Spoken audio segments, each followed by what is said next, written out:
വീട്ടിൽ വിരുന്നുകാർ വരുന്നത് നമുക്കേറെ ഇഷ്ടമുള്ളൊരു കാര്യമാണ്.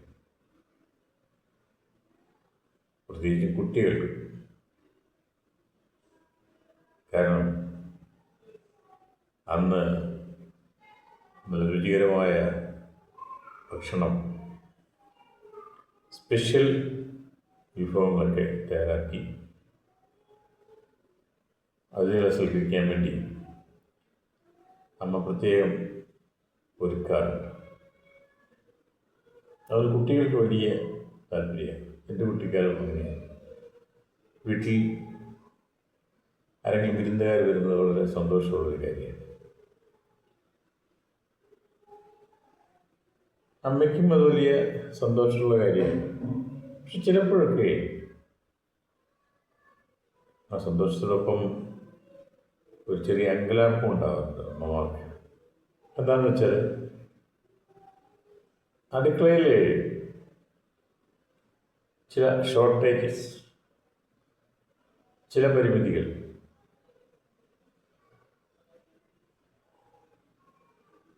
എൻ്റെ കുട്ടിക്കാലം ഞാൻ ഓർക്കാണ്. എൻ്റെ കുട്ടിക്കാലത്തൊരു സംഭവം. ഒരിക്കൽ വീട്ടിലേക്ക് ഒരു അതിഥി,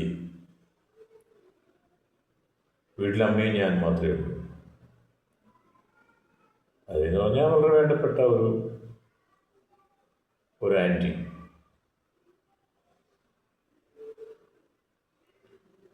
എനിക്ക് സന്തോഷമായി. കാര്യം ഈ പറഞ്ഞ പോലെ നല്ല സ്പെഷ്യൽ വിഭവങ്ങളോടുകൂടിയ ഭക്ഷണം കിട്ടുമല്ലോ. ഒരു സന്തോഷമുള്ള കാര്യമാണ്. അമ്മ അതിഥിയെ സ്വീകരിച്ചു. ചിരിച്ച മുഖത്തോടെ, സന്തോഷത്തോടെ, അല്പം അങ്കലാപ്പോടെ. കാരണം അടുക്കള അല്പം ശുഷ്കമാണ്. അത്യാവശ്യം അരിയും മറ്റു കാര്യങ്ങളൊക്കെ ഉണ്ട്. എന്നാൽ നല്ലൊരു കറി രുചികരമായി വയ്ക്കാനുള്ള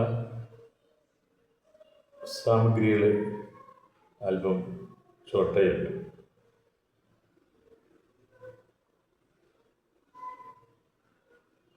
അപ്പം അമ്മ പെട്ടെന്ന് എന്നെ വിളിച്ചിട്ട്, രഹസ്യമായിട്ട് വിളിച്ച് പറഞ്ഞു, മോനെ നീ കാര്യം ചെയ്യ്, പുറത്ത് വീട്ടിൽ പോയി നമ്മുടെ അമ്മാമ്മ എടുത്ത് പറ, എന്തെങ്കിലും കറി വെക്കാൻ പറ്റിയ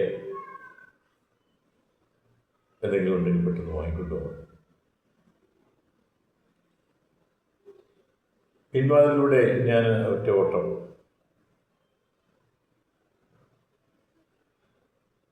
അമ്മ അതിഥിയുമായി കുശല സംഭാഷണത്തിൽ മുഴുകി വീട്ടിലുണ്ട്. ഞാൻ പിൻവാതിലൂടെ ഓടി അയൽപ്പക്കത്തെ വീട്ടിൽ ചെന്നു. അമ്മാമ്മയെ കണ്ടു, വിവരം പറഞ്ഞു. അമ്മ പെട്ടെന്ന്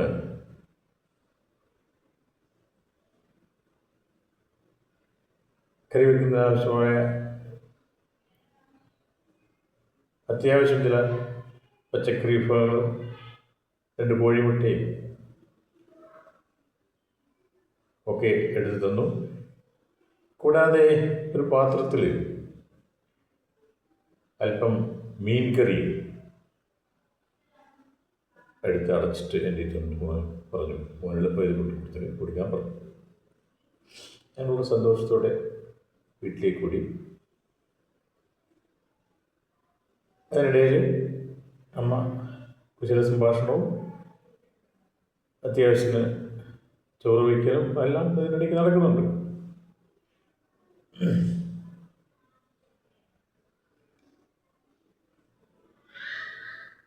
അമ്മയ്ക്ക് സന്തോഷമായി.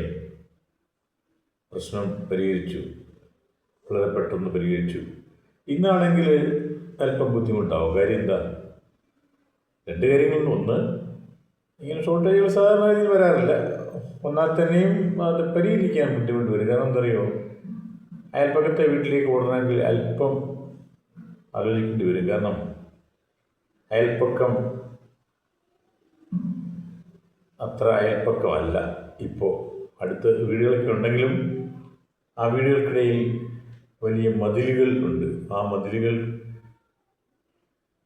താണ്ടിപ്പോവുക, അല്ലെങ്കിൽ അപ്പുറത്തെ വീട്ടിൽ ചെന്നിട്ട് ഗേറ്റിൽ മുട്ടി വിളിച്ചിട്ട്, ചില ഗേറ്റിൽ കോളിംഗ് ബെല്ലുണ്ടാവും, ഇല്ലെങ്കിൽ അവിടെ ചെന്നിട്ട് കിടുക്കി ശബ്ദമുണ്ടാക്കി അയൽപ്പക്കത്ത് ഉള്ളവരുടെ ശ്രദ്ധ ആകർഷിച്ച് ഒക്കെ വേണം അവിടെ കിടക്കാൻ. പലപ്പോഴും അത് ബുദ്ധിമുട്ടുണ്ടാക്കുന്ന കാര്യമാണ്. കാലഘട്ടത്തിൻ്റെ ഒരു മാറ്റമാണ്, കുറ്റം പറയാനും ആവില്ല. ഇപ്പോഴത്തെ സാഹചര്യത്തിൽ അത് ആവശ്യമാണ് താനും. എങ്കിലും അതൊരു പ്രശ്നമാണ്. പണ്ടങ്ങനെയില്ല. വീടുകളിങ്ങനെ തൊട്ടടുത്തൊന്നും വീടുണ്ടാവില്ല ചിലപ്പം, അഥവാ ഉണ്ടെങ്കിൽ തന്നെ മതിലുകളില്ല. ആർക്കും ഫ്രീ ആയിട്ട് കയറി ചെല്ലാം. അയൽപ്പക്കക്കാർ തമ്മിൽ അകലമില്ല, മാനസികമായും അകലമില്ല. അതാണ് ഏറ്റവും പ്രധാനപ്പെട്ടത്. മനസ്സുകൾ തമ്മിലും വളരെ അടുപ്പത്തിലാണ്. അങ്ങനെ പ്രശ്നം പരിഹരിച്ചു. വളരെ സന്തോഷമായി. അതിഥി സന്തോഷത്തോടെ ഭക്ഷണമൊക്കെ കഴിച്ച് കുറേ നേരം കാര്യമൊക്കെ പറഞ്ഞിരുന്ന് അവർ പിരിഞ്ഞു. അപ്പം ഞാനിത് പറയാൻ കാരണം, ഇത് പറയുമ്പോൾ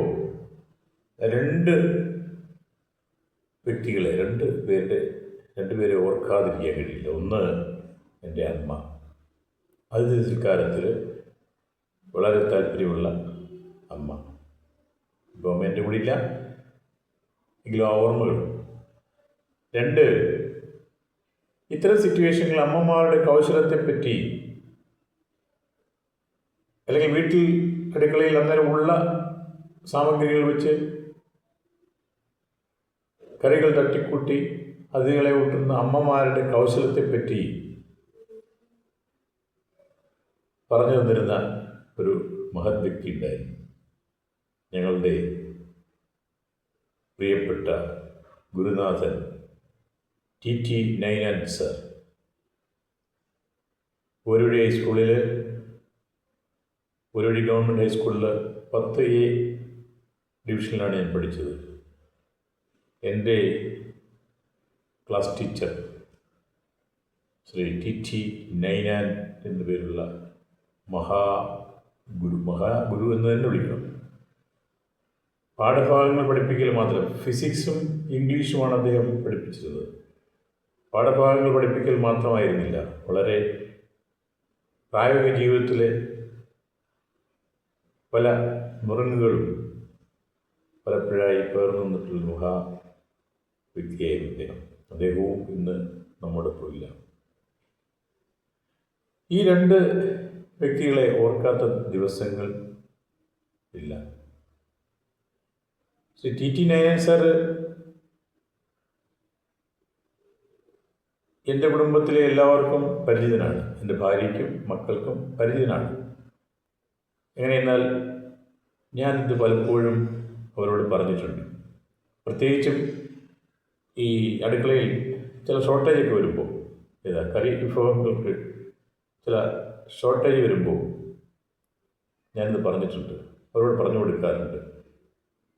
നൈനാൻ സാർ അന്ന് പഠിപ്പിച്ച അമ്മമാരുടെ കൗശലത്തെപ്പറ്റി, ഉള്ള സാമഗ്രികൾ വെച്ച് കറികൾ തട്ടിക്കൂട്ടി ഭക്ഷണം ഒരുക്കുന്നതിനെ സംബന്ധിച്ചൊക്കെ ഞാൻ എൻ്റെ ഭാര്യയോടും മക്കളോടും പറഞ്ഞു കൊടുത്തിട്ടുണ്ട്. അങ്ങനെ നൈനാൻ സാർ എൻ്റെ കുടുംബത്തിലെ പരിചിതനായൊരു വ്യക്തിയാണ്. അപ്പോൾ ഞാൻ ഈ സംഗതിക്ക് ഞാനൊരു പേരിട്ടു. എന്താ? TT Ninan's golden theory of kitchen making. TT Ninan's golden theory of kitchen making. പ്രിയ സുഹൃത്തുക്കളെ, നിങ്ങൾക്കും ഇതുപോലെയുള്ള അധ്യാപകർ, ഗുരുക്കന്മാർ ഉണ്ടാകും എന്ന് ഞാൻ കരുതുന്നു. എല്ലാ ദിവസവും ഒരിക്കലെങ്കിലും ഞാൻ എൻ്റെ അമ്മയെയും എൻ്റെ ഗുരുനാഥൻ ടി നൈനാൻ സാറിനെയും ഓർക്കാറുണ്ട്. നൈനാൻ സാർ മാത്രമല്ല, അന്ന് ഞങ്ങളുടെ ഗുരുക്കന്മാരെല്ലാം എല്ലാവരും വളരെ മഹാന്മാരും മഹതികളെന്ന് തന്നെ പറയണം. കാരണം